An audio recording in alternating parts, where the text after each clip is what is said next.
Hey, what's going on, everyone? We're here in Punta Gorda, Florida, where they were hit really hard with Hurricane Ian, and we're gonna get some animals out of a situation and help out a friend, Alejandro. Who do we got here, bud? This is Alex. All right, so Alex is a sulfur monitor, and Jerry's gonna babysit him for you. So yeah, guys, we're here. The devastation is incredible. Like I said, we're trying to help out some animals, help out a friend. Got some gas and generator for everyone, and that's what we're doing today on the show. And but we're gonna also go over to Ty, who was also hit up pretty hard. Yeah, and so Jerry said black throat, whatever you need. This guy will go to Jerry. Okay. If you want the black dragon, I can see about Jerry can hang on to him. Yeah. But if you want him like for breeding for your chick, because he had issues when he was young, and he never grew. Okay. Maybe this guy's like a dwarf. Oh, I see. All right. Man, look at this. This was a whole steel building. This was a garage. This was the building. There was another one there. That's Wow. where the wall was. Unreal. And didn't lose any animals, thankfully. It's good news. Just look at this, guys. That's what a hurricane can do. So we're gonna get these animals in a better situation for now, and then you'll get them back when you're ready. All right, guys, we got work to do. Talk to you in a little bit.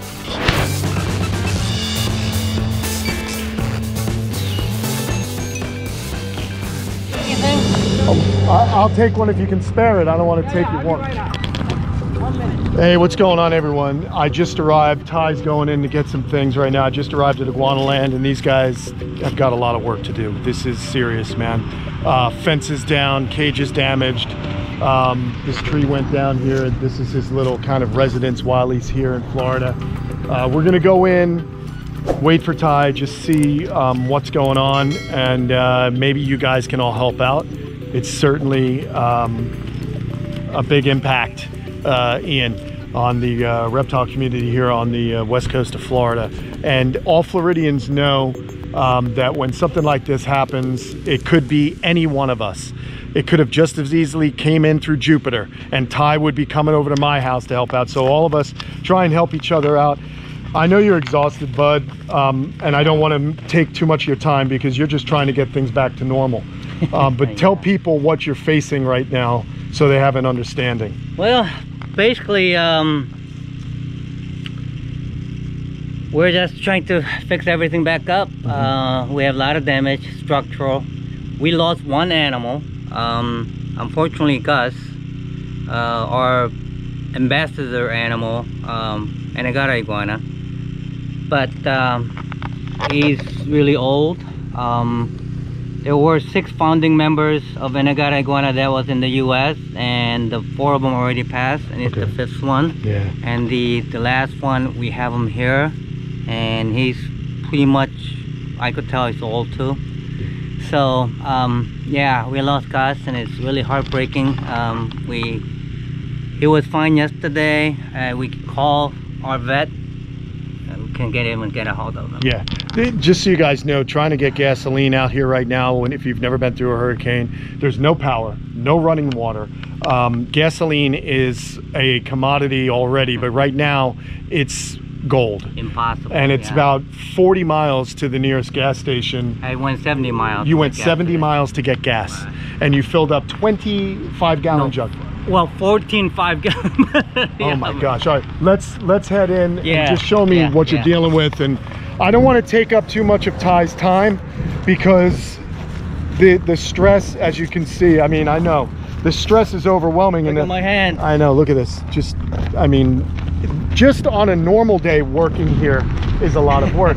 But it's fun though. It's fun. Yeah. But a hurricane just throws debris and destroys things, and you know, you've got trees down that need to be chopped up into manageable pieces and moved to the roadway. The house had 3 trees fall down. Look at this. We cut down most of it. Yeah.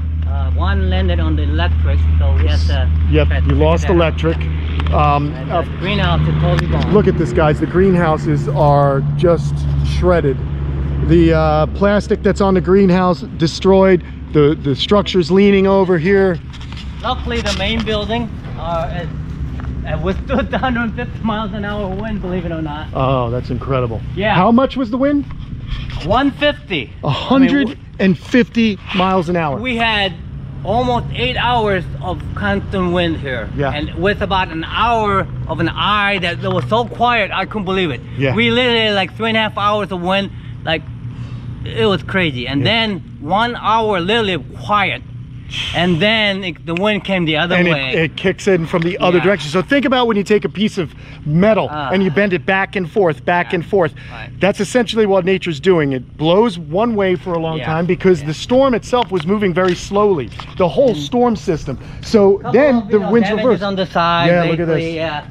But that's, considering all that I've seen, that's pretty minor. Exactly. That's pretty minor. But and, all the new stuff that we did survived it amazingly. That's awesome. All the old building and stuff like that was here. Like this area, you know, concrete and aluminum, so it's perfect. Right. Although we lost everything on top.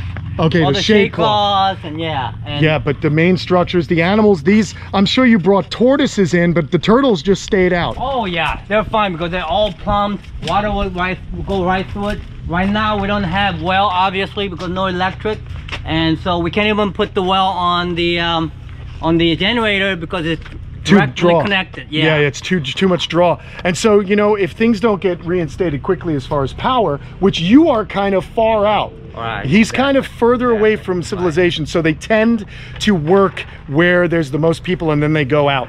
Go ahead. Turtle's gonna be fine for weeks without constant water. So they'll be fine. We don't overcrowd them or anything, so they're all fine.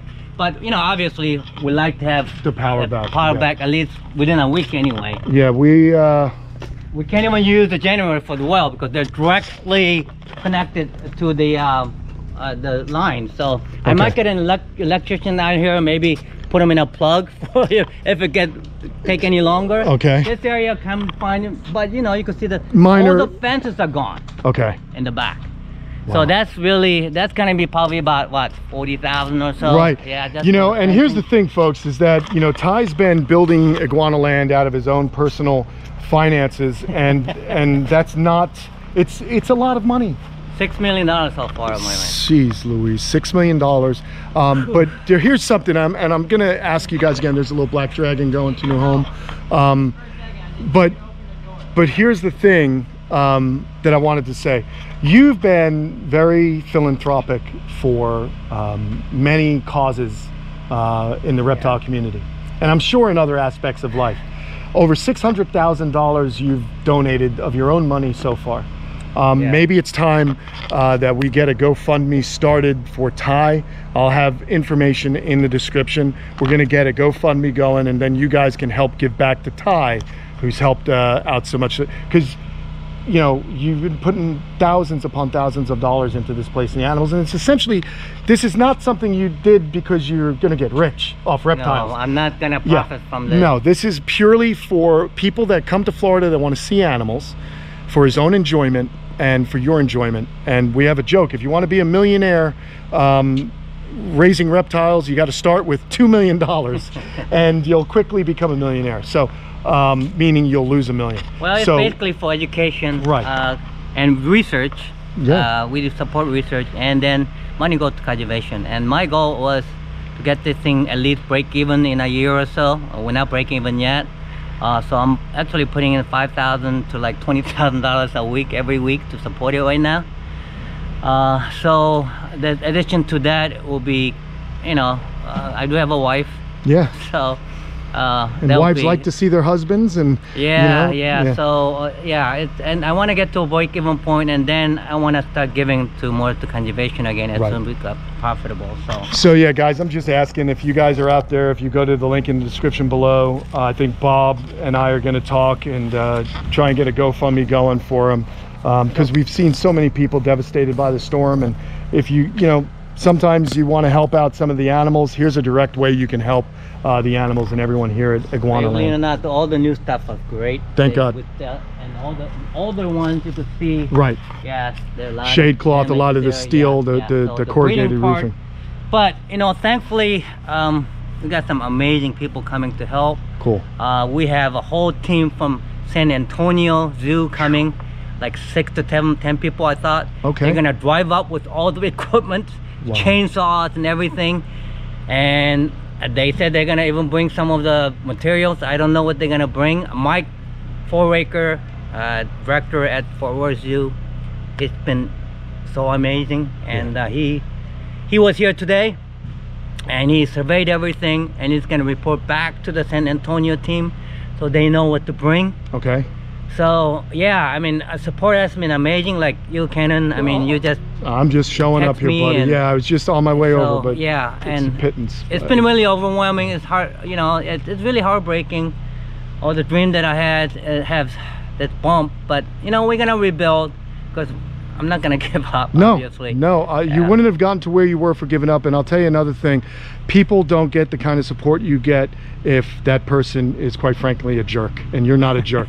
So people are helping out because they know that you're really trying to do some good work. People might disagree. I know there are some people. Listen, I'm sure there are some people, but you know what? You've always been a stand-up guy to me, and that's how I base my opinion. So I just want Ty's place to get put back together again. Okay, whatever you can do to help. If you want to come down and volunteer, if you're in the Fort Myers and Punta Gorda area, you can contact him on his Facebook page. Believe it or not, we need greens. Okay. You know, we don't have a big cooler anymore. Oh, but believe it or not, Mike Foraker said he's gonna get some. He's gonna go to Sarasota and bring some today. Bring some greens. That's amazing. Okay, so think about it. All the things we take for granted. There's no power. Frozen foods for the monitor lizards are probably thawing out right now. No, they're fine. We have plenty of frozen food. We have the freezer on. The generator. Yeah, generator. But greens are important. So guys, if you can help out with some greens and things like that, that would be helpful. And again, if you have the ability to help out, please visit the link in the description of this video, and we'll go ahead and get some of that money. 100% is going to go to rebuilding this and making sure the animals are okay. I can personally vouch for Ty. Well, he's not going to go buy a Ferrari. He might already have a couple. Actually, this might be the first time I have actually asked for That's something. right. Yeah. And so you know it's serious. I feel bad about it. I really feel like a jerk asking. Actually. No, this is all right, guys. As a community, we like to help each other out. So all right, guys, I got to let this man get back to work. I don't want to take up too much of his time. I just wanted to let you guys know, you've been asking what's going on with the hurricane. Now you guys know who it's affected. We got lucky. I know that if I was in the flip position, I can count on Ty to help me out. All right, guys, we'll talk to you again real soon. Thank you so much. In the description, the GoFundMe. Thank you, Ty. We'll help you out. All right, buddy. Talk to you later.